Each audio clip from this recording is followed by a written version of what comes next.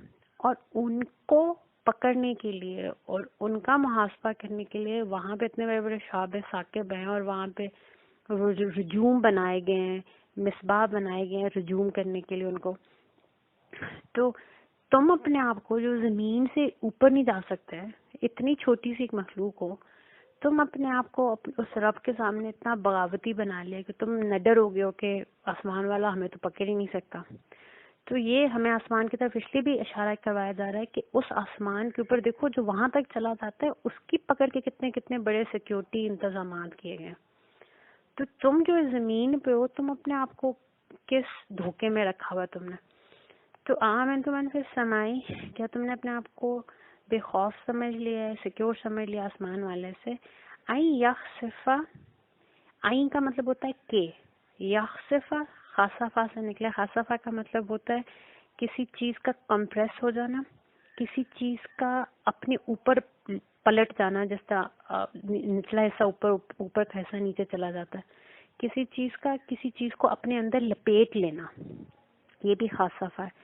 تو جس طرح چاند گرہن کو عربی میں خسف القمر بھی کہتے ہیں کہ چاند لپٹ جاتا ہے اس وقت اور وہ ہماری آنکھوں سے اوجھل ہو جاتا ہے. تو یہاں پہ این یخسفا بکم الارض, ساتھ تمہارے این یخسفا بکم الارض, کہ زمین تمہیں تھام کر خود اپنے اندر لپٹ جائے. بکم ال, ساتھ تمہارے زمین یخسف ہو جائے. تو اس کا کیا مطلب یہ ہے کہ اللہ تعالیٰ یہ بتا رہے ہیں کہ یہ جو زمین ہے, جب ارتھ کوئکس آتے ہیں تو کس طرح یہ زمین اوپر والی پوری کی پوری بستی کو کیسے اپنے اندر گھسیٹ لیتی ہے. اور اس وقت کون ہوتا ہے جو آسمان والے کو اس وقت کوشچن کر سکے کہ کیوں یہ ایسے کیا, یا یہی کہہ سکے کہ عالمی اس کو روک دیں.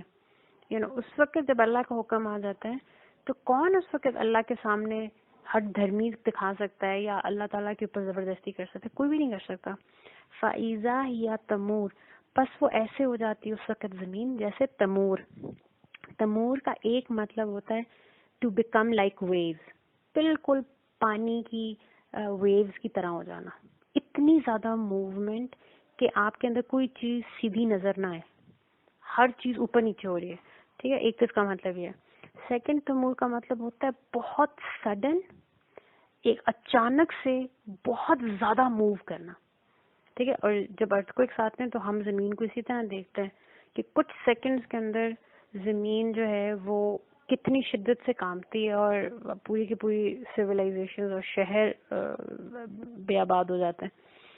اور تیسرا اس کا مطلب ہے تمور کا وہ راستہ جو بالکل سیدھا ہو گیا ہو. تو اگین ارتھ کوئک کے بعد ایسی سچویشن ہوتی ہے, آپ دیکھیں اللہ معاف کرے, کہ جب ارتھ کوئک کہیں پہ آتے ہیں اور بڑی انٹینسٹی کے ارتھ کوئک آتے ہیں تو اس سے پہلے زمین کے اوپر کتنی بڑی بڑی بلڈنگز کھڑی ہوتی ہیں اور انسان نے اپنے آرکیٹیکچرل ونڈرز بنائے ہوتے ہیں, اور کچھ سیکنڈز کا ارتھ کوئک آتا ہے اور زمین بالکل اسٹریٹ ہو جاتی ہے. کوئی اس کے اوپر آپ کو بلڈنگ کھڑی نظر نہیں آئے گی, کوئی درخت کھڑا نظر نہیں آئے گا, کوئی انسان کھڑا نظر نہیں آئے گا, ہر چیز زمین کے ساتھ لگ جاتی ہے. ٹھیک ہے, اور پھر جن قوموں کے اوپر عذاب کے طور پہ ارتھ کوئک آیا ہے, تو اللہ تعالیٰ فرماتے ہیں کہ جب وہ ارتھ کوئک ان کو چھوڑ کے گیا تو وہ ایسے تھا جیسا کٹی ہوئی فصل, مطلب یہ تو پھر بلڈنگز کے آثار نظر آ رہے تھے، وہ تو ہل کے جیسے ہم کسی بھی بوتل میں کوئی چیز ڈالیں اور اس کو زور زور سے زیادہ سارا ہلائیں تو ایک ٹائم آتا ہے ہر چیز مکس ہو کے ایک ہی ہو جاتی ہے. تو تمور کا یہ سارے مطلب ہیں.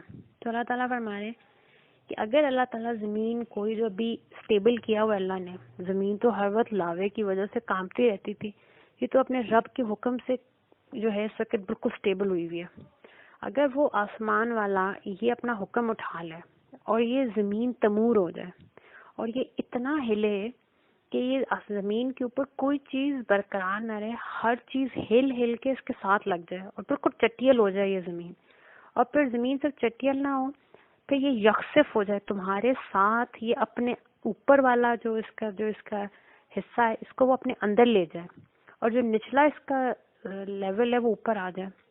جس طرح ابھی بہت سے آپ دیکھیں ڈاکومنٹریز وغیرہ دکھائی جاتی ہیں کہ زمین میں شہروں کے اتنے بڑے بڑے شہروں کے نیچے 40 فٹ 100 فٹ نیچے پورے سویلائزیشنز ڈسکور ہوئی ہیں. نیچے پورے شہر ہیں جو زمین کے اندر نیچے کہیں دھس گئے اور اس کے 100 فٹ اوپر ہم آج ایک نئی سویلائزیشن جو ہے آباد ہے اور ہم زندہ ہیں اور ہمیں پتہ بھی نہیں کہ ہمارے نیچے ایک انسان کی قبر نہیں ہے. پورے شہر ایز گریو یارڈ، ایز میسو گریو یارڈ ہمارے پاؤں کے نیچے، اور اس کے اوپر ہم اتنے فخر سے چل رہے ہیں. اللہ استغفر اللہ.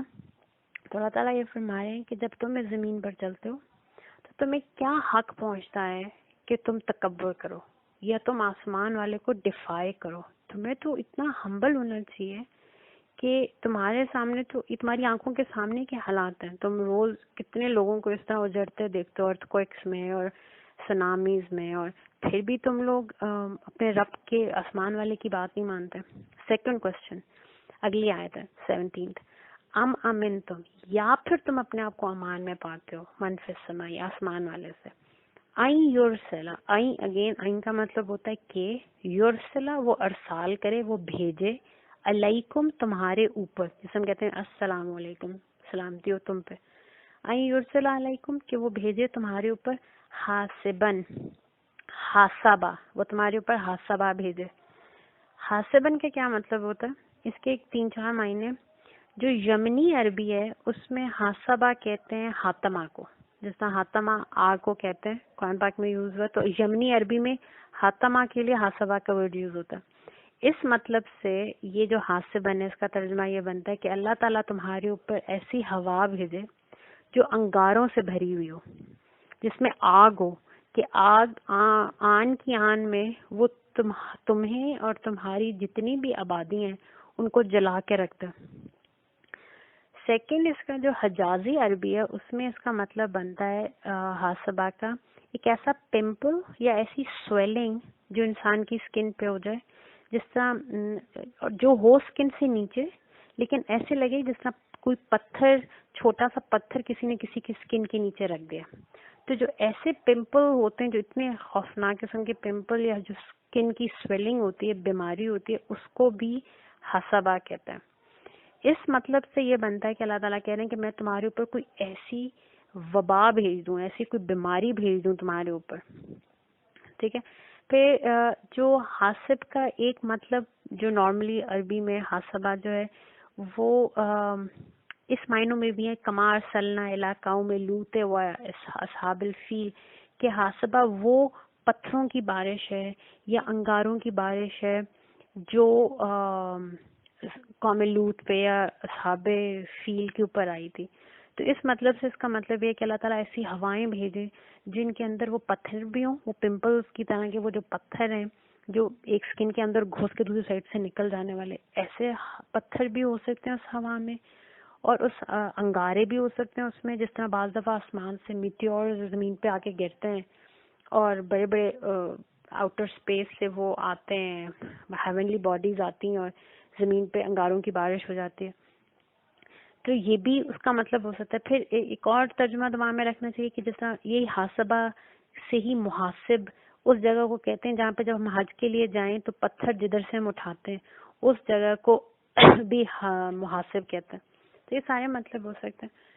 تو اللہ تعالیٰ فرما رہے ہیں کہ کیا تم اتنے نہ ڈروگے ہو اس آسمان والے سے کہ تم یہ سمجھتے ہو کہ وہ ایسی ہوائیں، ایسی وبائیں یا ایسی تمہیں جلا کے رکھ دینے والی یا تمہیں تباہ کر دینے والی ہوائیں تم پہ نہیں بھیج سکتا.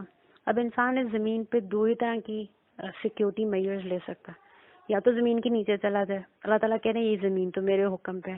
یہ تو چاہے تو تمہیں ان تہخانوں کو تمہاری قبر بنا دیں جس میں تم سمجھ رہے میرے بنکرز ہیں. وہ بنکرز نہیں، وہ تمہاری قبریں، زندہ قبریں بن جائیں گی اگر اللہ حکم دے دے زمین کو. پھر انسان سمجھتا ہے، یہ سمجھ سکتا ہے کہ اچھا زمین کے نیچے تو میں نہیں جا سکتا کیونکہ میں اللہ تعالیٰ سے محفوظ نہیں ہوں. چلو میں آسمان میں اوپر چلا جاتا ہوں، میں کسی پلین میں بیٹھ جاتا ہوں، میں اپنے لیے کوئی راکٹ بنا لیتا ہوں، تو اللہ تعالیٰ فرما رہے ہیں کہ زمین سے نیچے جاؤ تو بھی میری زمین ہے، میں تمہیں وہاں پہ دفنا سکتا ہوں. اس زمین سے اوپر تم رہ کے اپنے آپ کو سیکیور سمجھنا چاہتے ہو، میں تمہارے اوپر ایسی وبائیں بھیج سکتا ہوں، میں ایسے پتھروں والی ہوائیں بھیج سکتا ہوں جو پتھر تمہارے ایک طرف سے گزر کے دوسری سائڈ سے نکل جائے گا. پھر قرآن پاک میں اللہ تعالیٰ فرماتے ہیں کہ یہ ایسے پتھر ہیں جو نشان زدہ ہوتے ہیں، ان پہ نام لکھا ہوتا ہے اس پتھر نے کس کو لگنا ہے اور اس کو کتنی زور سے لگنا ہے اور اس کو کتنا اذیت اور تکلیف دینی ہے. یہ ہر چیز اللہ تعالیٰ کے پاس لکھی ہوئی ہوتی ہے. جب ایسے گنہگاروں پہ عذاب آتا ہے تو بچ کون سکتا ہے؟ فَسَتَعْلَمُونَ كَيْفَ نَذِيرٌ، بس ان قریب تمہیں معلوم ہو جائے گا کیف نذیر، کیسی تھی ہماری نذیر. نذیر کہتے ہیں وارننگ کو. قرآن پاک میں نذیر حضور پاک صلی اللہ علیہ وسلم کی ذات پاک کے لیے بھی یوز ہوا ہے اور قرآن حکیم کے لیے بھی یوز ہوا ہے. تو بتایا یہ جا رہا ہے کہ تمہیں پھر سمجھ آ جائے گی ان قریب جب ایسے سائنس تمہیں نظر آئیں گے. ابھی تو اللہ کی رحمت ہے کیونکہ وہ ہم پڑھ چکے ہیں اسی سورت کے شروع میں. اللہ تعالیٰ فرماتے ہیں کہ وہ رحمان ہے اپنی خلقت کے ساتھ. پرائمریلی وہ ہمیشہ رحمان رہتا ہے. بہت کوئی اس کو اگر اللہ تعالیٰ کو ڈیفائی کرے اور بہت کوئی اگر ظلم کرے اس کی مخلوق پہ تو پھر اللہ تعالیٰ عذاب بھیجتا ہے. اور یہ تو ہم پہ حضور پاک صلی اللہ علیہ وسلم کا فضل ہے اور ان کے طفیل یہ امت کے اوپر اللہ کا بہت بڑا کرم ہے کہ ہم پہ پہلی امتوں کے جیسے عذاب نہیں آتا.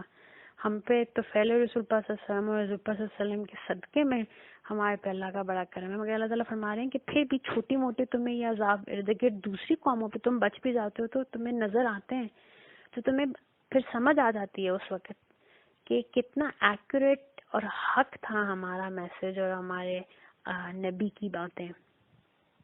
اور آخرت سے پہلے اس دنیا میں بھی جب آسمانی عذاب اور یہ زلزلے آتے ہیں تو بے شک اس وقت جھٹلانے والوں کو ایک لمحے کے لیے یاد آتا ضرور ہے کہ بے شک کا جانا نذیر فکذبنا، آیت تو تھا ہمارے پاس پہلے یہ نذیر، پر ہم ہی نے اس کو جھٹلا دیا.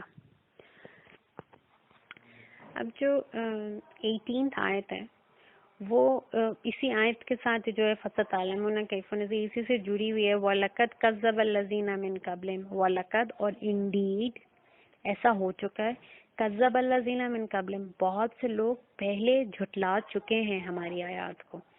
فکیف کان نکیر پس دیکھو ان کے ساتھ کیسی نکیر ہوئی. جو ناکرہ ہے اس کے بھی اگین مختلف معنی ہیں.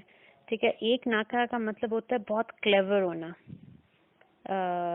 اسپیشلی جب یہ آپ دشمن کے خلاف جب پلاننگ کر رہے ہیں تو اس میں جو آپ اپنی انٹیلیجنس یوز کریں to outsmart an enemy, تو کلیور اسکیمنگ کے لیے ناکرہ یوز ہوتا. پھر انکر جو اسی ناکرہ سے نکلا اس کا مطلب ہوتا ہے ان نون، انفیملیئر سی کوئی چیز. ٹھیک ہے، پھر ایک ناکرہ کا مطلب ہوتا ہے ٹو بیکم ویری ڈیفیکلٹ، بہت کوئی مشکل ہو جانی کسی چیز کا. پھر جو ہم اردو میں انکار کہتے ہیں، انکار کرنا، وہ بھی اسی ناکرہ سے نکلا ہے، کسی چیز کو ریفیوز کر دینا، ڈینائی کر دینا. تو اب ادھر اللہ تعالیٰ یہ کہہ رہے ہیں فکیف کان نکیر، اس کا مطلب یہ ہے کہ کیسی رہی پھر تمہاری وہ کلیور اسکیمنگ اور جو تم نے اتنا مکر کیا اللہ کے خلاف اور اتنی عقل استعمال کی تم لوگوں نے اتنے بڑے پلانز بنائے. بس جس وقت اللہ تعالیٰ کی طرف سے وہ تمہیں پکڑ آئی تو اس وقت وہ تمہاری پلاننگ کا کیا ہوا. اور دوسرا اس کا مطلب یہ ہے کہ اللہ تعالیٰ فرما رہے ہیں کہ تم نے تو اس کو نکیر سمجھ لیا تھا. تو اللہ تعالیٰ فرما رہے ہیں کہ وہ جو انہرڈ آف چیز تھی، انفیملیئر تھی، جو تمہارے لیے ایک غیر معروف سی چیز تھی، تم سمجھتے تھے یہ تو کبھی آخرت میں آنا ہی نہیں ہے یا کبھی آخرت میں اکر ہی نہیں کرنا. تو اب تمہارا کیا خیال ہے جب کہ تمہارے ساتھ یہ سب کچھ ہو گیا یا تم اس سب کچھ کو ہوتے ہوئے دیکھ رہے ہو؟ اسی پہ نکیر کو جب ہم مزید آگے انڈرسٹینڈ کریں تو اس کا یہ بھی ترجمہ بن سکتا ہے کہ how is the denying of our نذیر ورکنگ آؤٹ فار یو، کہ ابھی جو تم مسلسل نذیر کر رہے ہو، ایک سونامی کو دیکھو جب آتی ہے تو اتنی بڑی ورلڈ پاورز اس کے سامنے گھٹنے ٹیک دیتی ہیں، کچھ بھی نہیں کر سکتی. ان کے سارے سسٹمز، ان کے سارے انتظامات دھرے کے دھرے رہ جاتے ہیں. پورے شہر ایک طرف سے ڈوبنا شروع ہوتے ہیں، دوسری طرف سے the waves go away and life is just destroyed. تو دنیا میں تمہیں اللہ تعالیٰ کہہ رہے ہیں کہ تمہیں جب پھر تم اس وقت کھڑے ہوتے ہو اس تباہی کے اوپر، تو اس وقت تمہیں سمجھ آتی ہے کہ نذیر تو آئی تھی لیکن اب تمہارے انتظامات کا کیا ہوا. اب یہ جو سوالات ہیں کتنے سخت ہیں اپنی نذیر میں، اس کے فوراً بعد اب ریفلیکٹیو آیت آ رہی ہے. اب اللہ تعالیٰ کہہ رہے ہیں اچھا تدبر کرو. وہ تدبر والی آیت اس پیئر میں کیا بنتی ہے؟ یہ آیت 19 ہے. اولم یروا، کیا تم نہیں دیکھتے، الا الطیری، پرندے کی طرف، فوقہم، اپنے اوپر. تمہارے سروں کے اوپر دور کی بات نہیں ہے. ہر انسان، آپ گھر سے باہر نکلیں، آسمان کی طرف نظر کریں، آپ کو کوئی نہ کوئی پرندہ نظر آ جائے گا. آپ کسی بھی بڑے سے بڑے شہر میں بھی ہیں، آپ کسی اوپن والی جگہ پہ جائیں، آسمان کی طرف منہ کریں اور آپ کو اپنے اوپر کوئی نہ کوئی پرندہ نظر آئے گا. تو اللہ تعالیٰ فرما رہے ہیں کہ بالکل تمہاری نظروں کے سامنے کی بات ہے، کیا تم اس پرندے کو اپنے اوپر نہیں دیکھتے؟ صافاتیوں، صافاتیوں کا مطلب ہوتا ہے پر کو پھیلانا. یہ اسم ہے، یہاں پہ جو صافاتن یوز ہوا ہے یہ اسم کے طور پہ یوز ہوا ہے، اور اسم کا مطلب ہوتا ہے کنسسٹنٹ، ٹائم لیس، لمٹ لیس ورڈ. ٹھیک ہے، تو یہاں پہ یہ پرندے کے پر پھیلانے کے لیے یہ اسم یوز ہوا ہے. تو یہ دس از دا لنگوسٹک بیوٹی آف قرآن حکیم، کہ اللہ تعالیٰ ہمیں یہ بتا رہے ہیں کہ تم دیکھو پرندہ زیادہ وقت اپنا پر پھیلا کے رکھتا ہے. آپ دیکھیں تھوڑی سی دیر وہ اپنے پروں کو فلٹر کرتا ہے یا تھوڑی دیر کے لیے اپنے جسم کے ساتھ کے قریب کرتا ہے، جس وقت اس نے نیچے آنا ہو یا جس وقت اس نے اپنی موومنٹ چینج کرنی ہو اس وقت وہ اس کو فلٹر کرتا ہے یا اپنے قبضے میں کرتا ہے، جو کہ اگلا ورڈ ہے وہ یقبضنا، کہ وہ پروں کو پھیلائے رکھتا ہے زیادہ وقت. اسی لیے صافاتیوں بولتے وقت بھی ہم اس کو لفظ کو کھینچ رہے ہیں کیونکہ اسم کے طور پہ یوز ہو رہا ہے. وہ یقبضنا، یا کبھی کبھی وہ اس کو پروں کو اپنے جسم کے قریب بھی سکیڑ بھی لیتا ہے. تو اب اس کے اندر بھی ہمارے لیے بہت سے میسیجز ہیں. اب آپ جتنا زیادہ تدبر کریں گے آپ کو اتنی روحانی حقیقتیں سمجھ آئیں گی. جو ایک بیسک سی اس میں بات ہے وہ یہ کہ اللہ تعالیٰ ہمیں یہ سمجھا رہے ہیں کہ دیکھو یہ جس طرح یہ تمہارے سروں پہ یہ پرندہ ہے، ایک تو مکہ والوں کو یہ میسج تھا کہ تم لوگوں نے اصحاب فیل کو دیکھا تھا. مکہ شریف جب انڈر اٹیک تھا اور تم لوگ پہاڑوں پہ چلے گئے تھے، تو اس وقت اس گھر کے جو کعبہ کے رب نے کیسے پرندوں کو بھیجا آسمان سے، اور وہ اتنے چھوٹے چھوٹے ابابیل تھے اور وہ اپنے ساتھ حاسبن لے کے آئے تھے، وہ اپنے ساتھ وہ پتھر لے کے آئے تھے جو ان لوگوں کے اندر سے گزر جاتے تھے اور ان کے بڑے بڑے ہاتھوں میں سے گزر جاتے تھے، اور کس طرح وہ بھوسے کی طرح ابراہیم اور اس کی پوری فوج کس طرح بھوسے کی طرح ہو گئے. تو وہ لوگ تو فزیکلی قرآن کعبہ شریف کو، اللہ کی نشانی کو، اللہ کے ایک شاعر کو وہ فزیکلی ڈسٹروائے کرنے آئے تھے. تو اللہ تعالیٰ نے ان کے اوپر یہ عذاب نازل کر دیا. تم تو آج اسپرچولی، روحانی طور پہ اس کعبہ کو اور اس کے پیغام کو وائلیٹ کر رہے ہو، تو تم کیسے اپنے آپ کو امان میں پاتے ہو کسی کی بھی اس رب کے خلاف؟ ایک تو یہ اس کا مطلب ہے. دوسرا اس کا مطلب یہ ہے کہ انسان کو اللہ تعالیٰ کہہ رہے ہیں کہ تم بھی اس پرندے کی طرح ہو. جیسے اگلی آیت میں اللہ تعالیٰ فرماتے ہیں کہ اسی آیت کے سیکنڈ حصے میں اللہ تعالیٰ فرماتے ہیں ما یمسکون الا الرحمن، کس نے تھاما ہوا ان کو آسمان میں؟ یہ جو سسپینڈڈ ہیں ان کو تو نیچے گر جانے چاہیے. ہم کھڑے ہوا میں کھڑے ہونے کی کوشش کریں، ہم نیچے گر جاتے ہیں. یہ پرندہ ہے، اس کو کسی نے تھاما ہوا، یہ خود سے تو نہیں ہو رہا. ما یمسکون الا الرحمن، کون ہے جس نے اس کو ہوا میں پکڑا ہوا ہے؟ مگر رحمان نے. اب کوئی کہہ سکتا جی یہ تو اتنی زیادہ فزیکل فورسز اللہ تعالیٰ نے ایسی بنائی ہیں, گریویٹیشنل فورس ہے پرندے کے اندر, اس کے بونز ہالو ہیں, یہ سب کچھ جو کچھ بھی ہم آج ریزن دے دیں, اس سب کا کرنے والا میں اور آپ تو نہیں تھے, نہ ہی کوئی سائنسدان تھا, یہ سب کرنے والا رحمان ہے. اس نے پرندے کو پیدا ہی اس طرح کیا, اس نے ہمارے ارد سارے نظام بنائے اس طرح, ہم ابھی کانشیس بھی نہیں تھے, اس نے بنا کے ہمیں دیا. تو وہ رحمان تھا, جب تخلیق کر رہا تھا تو ہمارا ہی سوچ کے کر رہا تھا. سبحان اللہ. تو اللہ تعالیٰ یہ جس نے ان سب چیزوں کو تھاما ہوا ہے, انہ بکل شیء بصیر, وہ ہر چیز کو دیکھنے والا. تو اس میں ہمیں یہ میسج دیا جا رہا ہے انسان کو کہ زیادہ تر وقت جس طرح پرندہ صاف آتن اپنے پروں کو پھیلا کے رکھتا ہے, کبھی کبھی وہ سکیل لیتا ہے, انسان کی زندگی بھی اسی طرح کہ زیادہ تر وقت اللہ کی طرف سے اس میں خوشحالی ہوتی ہے, اور کبھی کبھی اس میں ایسا ٹائم آتا ہے کہ جب آپ کی وہ ریسورسز یا آپ کی وہ جو خوشی کے لمحات ہیں وہ تھوڑی دیر کے لیے سکڑتے ہیں, لیکن پھر آپ دیکھیں کہ اللہ تعالیٰ کا کرم کا ایک فضل کا ایک نظام ایسا ہے کہ پھر ویسے ہی اللہ تعالیٰ انسان کو وسعت عطا فرما دیتا ہے, ایز لانگ ایز آپ رحمان کے ساتھ کنیکٹڈ رہیں, اس کے ساتھ کنیکٹڈ رہیں. دوسری ایک حقیقت یہ بتائی جا رہی ہے کہ زندگی نام ہی اس پھیلاؤ اور سکڑنے کا ہے. یہ نہیں ہو سکتا کہ کانسٹنٹ خوشی رہے, کیونکہ کانسٹنٹ خوشی رہے گی تو انسان خوشی کی قدر کرنا بھول جائے گا. تو یہ اللہ کا نظام ہے کہ اس میں صافاتن پھیلاؤ ہے, اس میں وسعتیں ہیں, رحمتیں ہیں, خوشیاں ہیں, آسانیاں ہیں. وہ یکبدنا کبھی کبھی یکبدن ہوتا ہے تاکہ انسان قدر کرے جو کچھ اللہ نے اس کو عطا کیے اس کی. اور یہ موت اور حیات کا نظام بھی رحمان کا ہے. یہ بھی ایک اس میں ہمارے لیے میسج ہے کہ چاہے تو زمین کو زلزلوں میں چھوڑ دے, کوئی آگے سے اللہ تعالیٰ کا مقدمہ چلانے والا نہیں ہے, کوئی اللہ تعالیٰ کو آگے سے کوشچن کرنے والا نہیں ہے. چاہے تو آسمانوں سے پتھر برسا دے بارش کی جگہ, تو ہم اس بغیر آسمان کو تھامے ہوئے جو اس نے بغیر ستونوں کے آسمان کو جو اس نے ہمارے بنایا ہے, یہ آسمان کا مالک وہ ہے, چاہے تو وہ اس سے پتھر برسا دے, میں اور آپ اس کو کچھ کہہ نہیں سکتے. پرندوں کو اگر وہ آسمان میں تھامے ہوئے ہیں اور ان کو نیچے گرنے نہیں دیتا, تو رحمان نے ہماری بھی زندگی اسی طرح تھامی ہوئی ہے, جہاں وسعتوں کے ساتھ کبھی کبھی تنگی ضرور آتی ہے, لیکن پھر بھی ہر لمحہ رحمان اپنے بندے کے ساتھ ہے.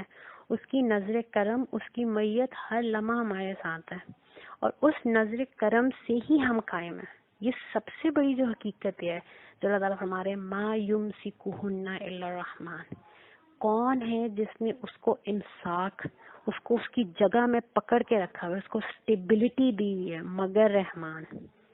یہ سب سے بڑا میسج ہے جو یہ پوری زندگی کی ہمیں بتایا جا رہی ہے کہ رحمان کی نظر کرم اور اس کی محبت کی نظر جو ہے وہی ہے جو تمہیں قائم رکھی ہوئی ہے. اس کے ساتھ جڑ جاؤ تو بھی تم جو ہو جیسے مرضی حالات ہوں گے, یو ول سروائیو. اور ایک حضرت موسیٰ کا واقعہ مجھے ادھر یاد آ رہا ہے, یہ جو ما یمسکہن الا الرحمن سے. لیکن اس سے پہلے ایک بات انڈرسٹینڈ کرنے کی یہ ہے کہ ہمیں یہ انڈرسٹینڈ کرنا چاہیے کہ ہماری ڈیفالٹ پوزیشن کیا ہے. اللہ تعالیٰ فرماتے تم مردہ تھے, میں نے تمہیں زندہ کیا. تو ڈیتھ تو ہماری از اے نیچرل پوزیشن, اس کو ہم سے روکے ہوئے کون ہے؟ Rahman. Just like the birds being in the air, وہ ان کی کوئی نیچرل پوزیشن نہیں ہے ہوا میں ہونا, وہ تو زمین پہ اسٹیشنری ہوتے ہیں, پھر بیچ میں سے اڑتے ہیں, پھر واپس زمین پہ آ جاتے ہیں. تو وہ جب اپنی نیچرل اسٹیشنری پوزیشن کو گراؤنڈ پہ چھوڑتے ہیں, اور ان کو تھوڑی سی اس میں ایفرٹ بھی لگتی ہے کہ پھر وہ ہوا میں اپنے آپ کو اڑاتے ہیں, اور پھر وہ وہاں پہ ہوا میں کتنی دیر رہتے ہیں, تو اس سارے جو ان نیچرل پوزیشن میں جب وہ جاتے ہیں, تو کون ہے جو اس پوزیشن میں ان کو اسٹیبلٹی دیتا ہے؟ اللہ تعالیٰ. وہ جو کانسٹنٹ قوت اور طاقت لگ رہی ہے to stay in the air, وہ کون پرووائڈ کر رہا ہے؟ رحمان. اور ہماری نیچرل پوزیشن کیا ہے؟ آپ دیکھیں, دا مومنٹ ہم تھک جاتے ہیں, ہم اپنی طاقت ساری صرف کر لیتے ہیں, ہم کیا کرتے ہیں؟ ہم سو جاتے ہیں. اور اللہ تعالیٰ قرآن پاک میں فرما رہے ہیں سونا از سیمی ڈیتھ, تم آدھی موت میں چلے جاتے ہو. اگر اللہ اس وقت تمہاری روح واپس نہ لوٹائے تو کون ہے جو اس کو واپس لے کے آئے گا؟ تو سبحان اللہ, ہماری نیچرل پوزیشن بھی از دیٹ ڈیتھ, لیکن ہمیں زندہ رکھا ہوا کون ہے؟ یہ اللہ کی نظر کرم ہے ہم پہ. تو حضرت موسیٰ کا واقعہ یہ کہ ایک دفعہ حضرت موسیٰ نے اللہ تعالیٰ سے کوسچن کیا کہ میں دیکھنا چاہتا ہوں کہ آپ بندے سے کتنی محبت کرتے ہیں اور آپ اپنے بندے کے اوپر کتنی نظر رکھتے ہیں اور آپ کے اپنے بندے کے ساتھ کیا معاملہ ہے، میں انڈرسٹینڈ کرنا چاہتا ہوں. تو اللہ تعالیٰ نے انہیں فرمایا کہ اچھا ایسا کرو موسیٰ کہ تھوڑی سی مٹی لو اور اپنے لیے ایک پتلا بناؤ.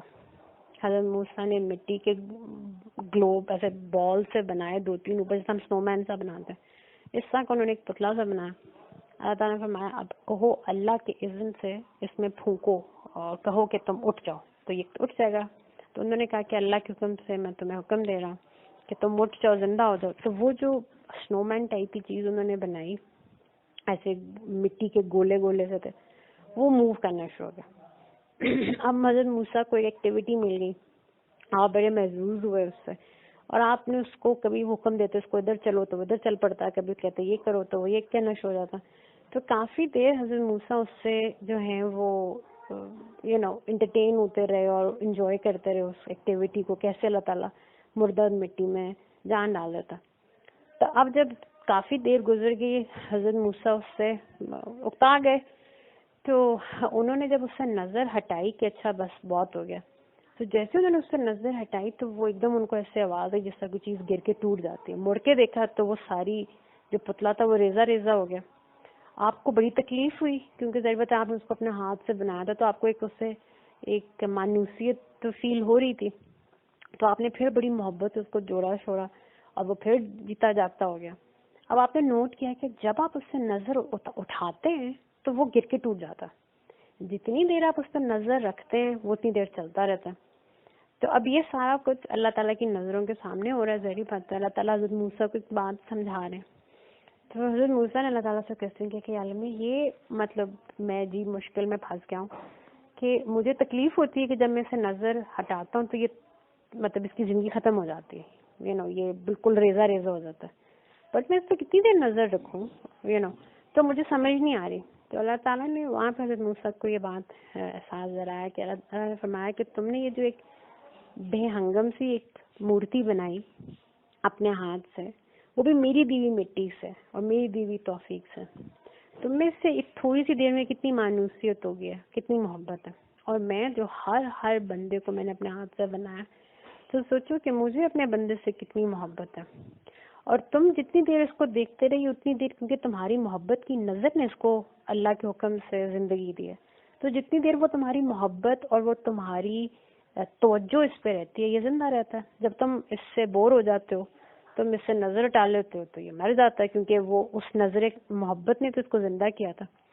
تو تم یہ سوچو کہ جو پوری کائنات اور میرے سارے مخلوقات اور خاص طور پہ جو انسان ہے، ہر چیز زندہ ہے. کیوں؟ کیونکہ میری نظر کرم اور توجہ اس پہ، نہ میں بور ہوتا ہوں نہ میں کسی سے نظر اٹھاتا ہوں. ہر چیز صرف اس لیے قائم ہے کیونکہ میری محبت کی نظر اس پہ پڑی، اور ایک دفعہ نہیں پڑی، مسلسل پڑ رہی ہے اور پڑتی رہے گی جب تک اللہ کا حکم ہے.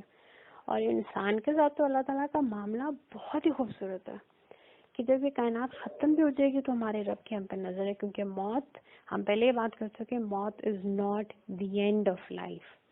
یہ حیات کا جو سلسلہ ہے اس میں زندگی ایک لیول ہے، پھر اس کے بعد ایک سونے کی کیفیت آ جائے گی، اس کے بعد پھر ایک حیات جاویدہ ہے جو ختم ہی نہیں ہوگی. تو انسان کو صرف یہ انڈرسٹینڈ، ان پرندوں سے یہ انڈرسٹینڈ کر لینا چاہیے جس کی نظر کرم نے ان کو ہوا میں اٹھایا. میں جو اس وقت سوچ رہی ہوں، MBA کر رہی ہوں، PhD کر رہی ہوں، ڈاکٹریٹ کر رہی ہوں، بڑے بڑے گھر بنوا رہی ہوں، I am doing so many things, یہ ساری توفیق یہ میرا کچھ بھی نہیں ہے، یہ تو میرے رب کی ایک تو صرف نظر ہوتی ہے، ایک ہے نظر محبت، یہ اس کی وہ انتہائی محبت والی نظر ہے جس نے مجھے قائم رکھا ہوا ہے، اور اس کی اس نظر کرم کی وجہ سے میں یہ سارے کام کر رہی ہوں. اور اللہ تعالیٰ وہ نظر کرم ایک لمحے کے لیے ہم سے الگ نہیں کرتا. اگر ایسا ہو جائے تو ہم فوت نہیں ہو، فوت ہونا، اس دنیا سے اگلے لیول پہ چلے جانا، وہ تو ایک نظام ہے جو کہ چلتا رہے گا. نظر کرم تو تب بھی ہے اگر اللہ کی خدا، جو کبھی ایسا ہوا نہیں بٹ خدا نہ ہوتا، اگر ہم یہ سوچ لیں کہ اللہ کی نظر کرم اس سے اٹھ گئی تو انسان فنا ہو جاتا ہے. انسان فنا ہو جاتا ہے.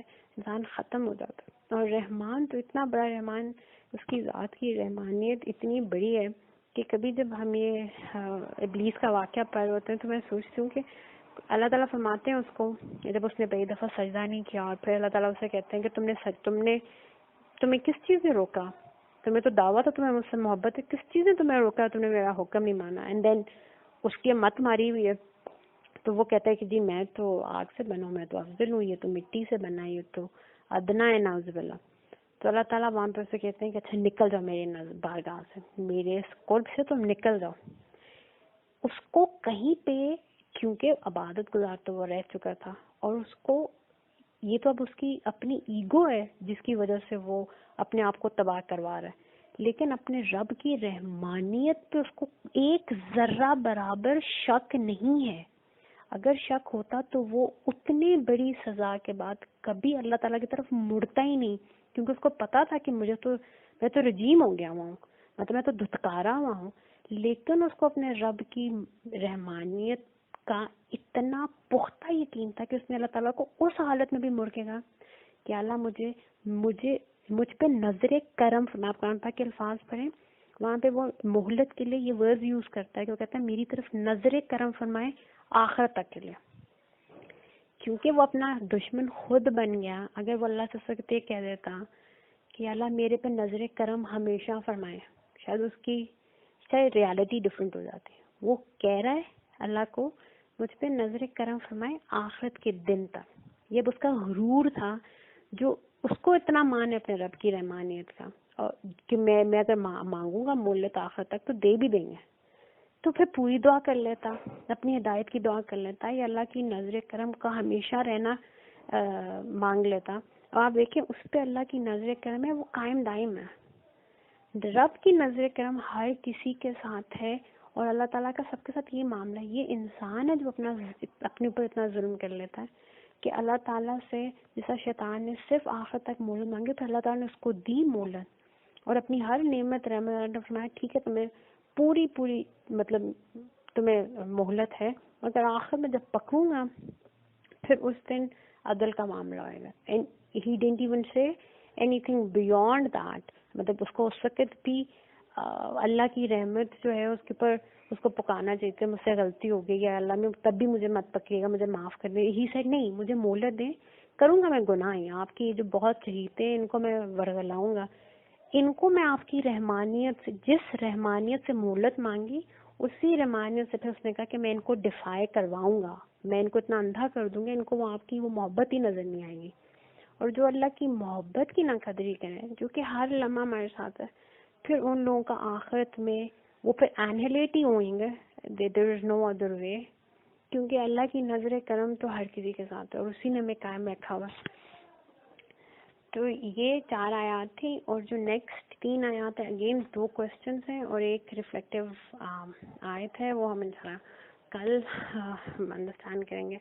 تو اللہ تعالیٰ ہمیں ہر لمحہ ہر پل, ہمیں ہمارے والدین, ہمارے بھائی بہنوں, عزیز اور قارب کو, تمام امت رسول اللہ صلی اللہ علیہ وسلم کو اپنی نظر کرم میں رکھے, اور اس نظر کرم کا ہمیں شعور اور ادراک بھی عطا فرمائے, اور اس کا حق اور شکر ادا کرنے کی ہمیں توفیق عطا فرمائے.